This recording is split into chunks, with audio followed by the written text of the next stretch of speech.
Good afternoon, everyone, and welcome to this week's Fireside Chat. I am Peter Bonilla, Fire's Vice President of Programs, filling in this week for Nico Perino.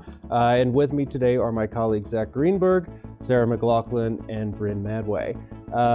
Thanks, everyone, for being here and helping me out with this. I wanted to start this week's discussion with a talk of a lawsuit that Fire filed last week in the case of a former Essex County College professor named Lisa Durden, who was fired after an appearance on Tucker Carlson's program on the Fox News channel. Brynne, would you talk to us a little bit about that case in general, the background of the case, and what led Fire to file its lawsuit and what we're hoping to get from it?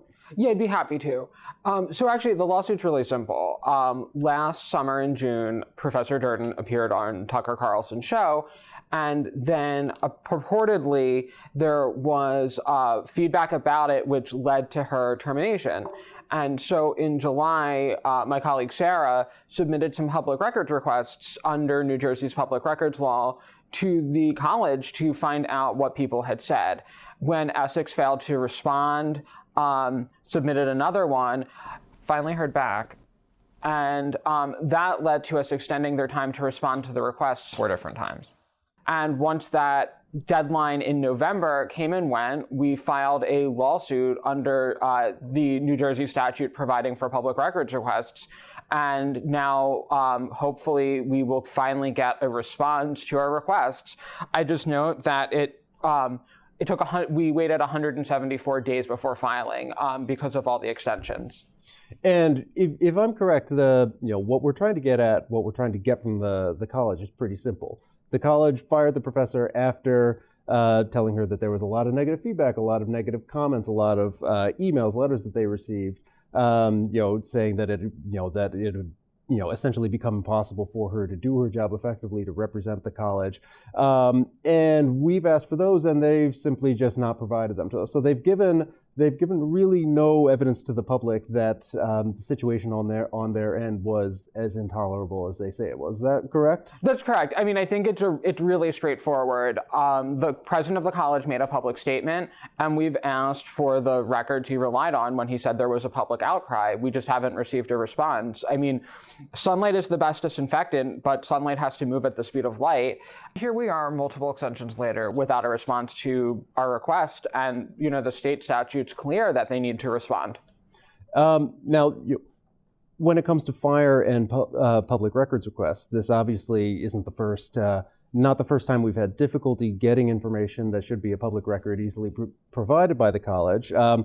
What is there anything particular about this that made it different, or is this us hopefully charting a new direction to show colleges that we have this tool in our playbook and we're not going to be afraid to use it? Yeah, I think that this is a good opportunity to use this tool and add a tool to our playbook. I think it's important to note that public records requests are an important part of this, and we sought legitimate records about a matter of public concern. And while I think there are times that can lead to overreach, this isn't one of those cases. We sought records relating to the actions of administrators, not faculty emails relating to research. Sure. And that's an important distinction to make, and one that Fire has repeatedly made in the past when for example, state legislators go on quote-unquote fishing expeditions for the records of people in certain controversial professions, such as climate science research, looking to get kind of smoking guns, if you will, to catch them in the act of quote-unquote kind of collusion with the big environmental groups, what have you. So that's an important distinction to make, and it keeps us on the right side of the divide between trying to obtain information that is legitimately in the public interest and trying to force the disclosure of information that could have a negative or chilling effect on academic freedom. Exactly, and these were just very limited requests that really related to these public statements. Okay. Well, thank you very much for providing the background on that case. That's something obviously that we're continuing to pursue at Fire, and we will keep viewers and the readers on Fire's news desk up to date on that as we have more information. Moving on to the next topic of discussion, a story that we've been following at FIRE for a good while at this point, which sort of reached its denouement in the last week or so. At Drexel University here in Philadelphia, a professor named George Ciccariello-Maher was the subject of a lot of controversy and the target of a lot of negative social media campaigning, hate mails, and death threats based on posts that he made to his personal Twitter account, where he would espouse a variety of, to put it simply, controversial political opinions. Sarah, would you give us a little bit of the background, because I know this goes all the way back to around Christmas of 2016 when it started, when this headache for the professor started. Can you tell us a little bit about the background, what FIRE's involvement was throughout that case, and where we are now with it? Sure. So yeah, we've actually been following this for over a year now. It started last Christmas Eve when Professor Ciccariello-Maher tweeted, "All I want for Christmas is white genocide."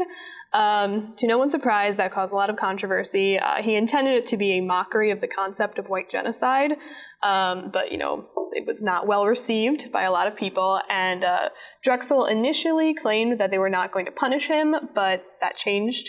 And in February, they launched an investigation. So we first wrote to Drexel in June, letting them know that they have free speech promises and that it's unacceptable for a university with those promises to investigate a professor. Drexel, unfortunately, did not relent, and even went as far as barring Professor Ciccariello-Maher from campus in the fall. And, after all this time passed, Drexel has not relented, never dropped the investigation, and the professor actually resigned in late December. Now, and I understand that he's fortunately been offered a visiting appointment at New York University, but that's obviously quite little consolation for his situation at Drexel, where it would seem from having looked at the record of his case, having looked at FIRE's letters to his university, FIRE's repeated calls on his former employer to take a strong and decisive stand in defense of his academic freedom rights. It seems that had Drexel been more willing to take that kind of stand, we might not have gotten to the place that we are now. Would you say that's a fair reading of the case? Yeah, I would agree. I mean, if Drexel had come out in the first place and stood by its promise not to investigate him, and didn't encourage people to keep complaining and saying, we'll act on your complaints. We'll just keep investigating him. If they had stood by him in the first place, I doubt he would have felt that he was forced to leave campus.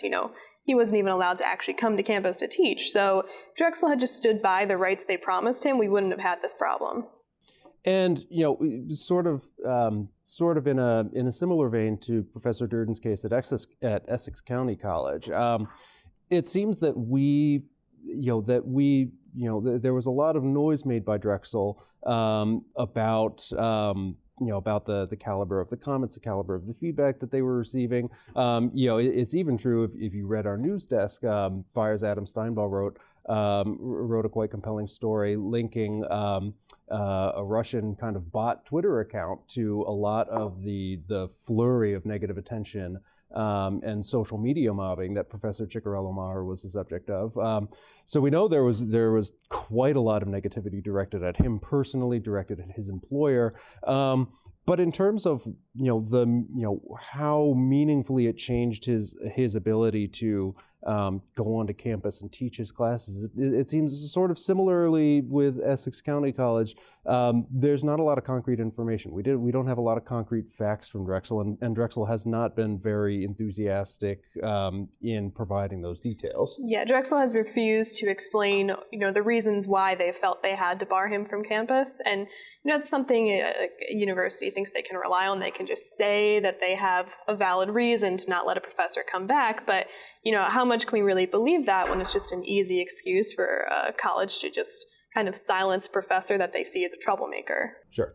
And this is something I wish we could say was a new thing at FIRE, but I know from experience is not. I can think of I can think of cases going back 4 and 5 years where professors were treated with a kind of similar disregard for their free speech and due process rights. I'm thinking of cases like at the University of Kansas in 2013, where a journalism professor named David Guth tweeted negative comments about the National Rifle Association in the immediate aftermath of a shooting in D.C. And he was the subject of a lot of hate mail, a lot of threats, calls for his termination, up to and including people in Kansas's state government who were calling for his terminations.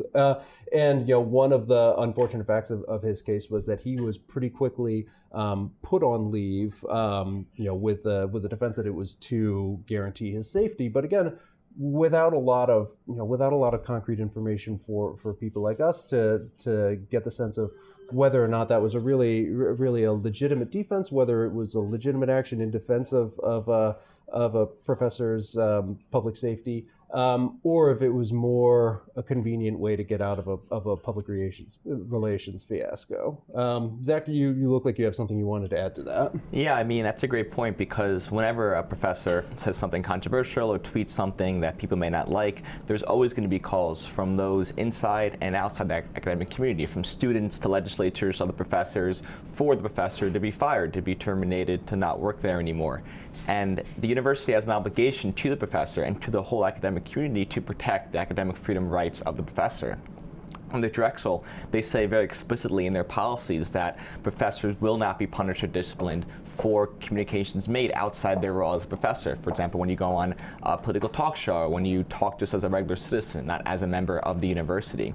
And so when these calls come from these outside parties, the university has to protect the professor. And when they don't, it creates a huge chilling effect for all the professors on campus, and even those that are on other campuses that have similar promises and go through similar ordeals. This takes me back also to Professor Durden's case, because you made an important distinction about professors speaking on matters of public concern, that they do it clearly in their capacities as private citizens and not as representatives or delegates from their institutions. And if I recall correctly, one of the facts about Professor Durden's case was that that Essex County College was very immune to the plain fact that at no point during Professor Durden's interview with Tucker Carlson did she mention her employer, was her employer mentioned, but nonetheless, she was kind of treated as if she was speaking as a delegate, as an official representative of the institution, and the college, and the college was saying, that sort of, hurt them in the public arena. Exactly. She was clear throughout that she did. It's not even that she didn't mention that she was a professor. And I would just add, the public deserves to know if faculty are at risk if they speak their mind. In Professor Durden's case, it's a public college. The public has a right to know if faculty are at risk if they speak their mind.